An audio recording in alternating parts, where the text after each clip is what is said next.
Oui, je propose que la sécurité sociale se concentre sur les risques principaux. Alors évidemment, tout de suite, la caricature, ça va être juste les affections de longue durée. Non. Assez du verbatim sur votre programme. Affections graves ou de longue durée. Oui, affections graves et de longue durée. Et de longue durée. Et le reste. Donc, on va discuter avec les partenaires sociaux de la composition de ce panier de soins qui devrait être couvert par la sécurité sociale. Et je souhaite que, pour ce qu'on appelle le petit risque, on aille vers les assurances complémentaires.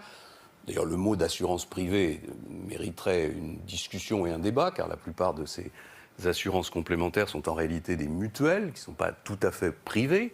Et enfin, je veux évidemment mettre en place un bouclier de santé pour que les personnes à revenus modestes ne soient pas concernées par cette obligation de s'affilier à des complémentaires pour les petits risques.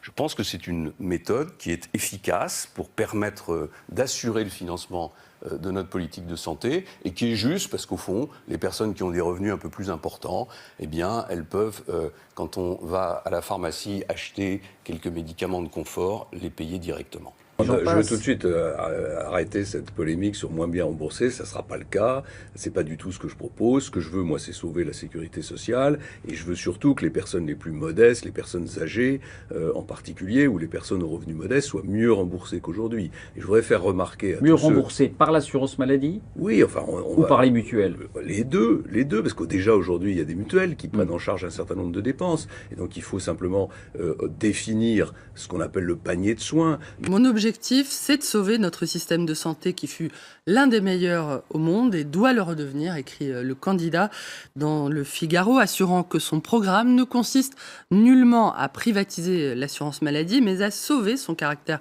universel en responsabilisant les assurés. Comment, me demanderez-vous? Ça, François Fillon ne le précise pas, du moins pas dans cette tribune. Que peut-on en conclure? Que le candidat de la droite à la présidentielle corrige son projet sur la sécurité sociale, d'après les Échos, qui rappellent que les précédentes mises au point de François Fillon, qui disait avant le second tour de la primaire vouloir réserver aux seules maladies graves et chroniques les remboursements de l'assurance maladie, que ces précédentes mises au point donc n'avaient pas réussi à calmer la polémique.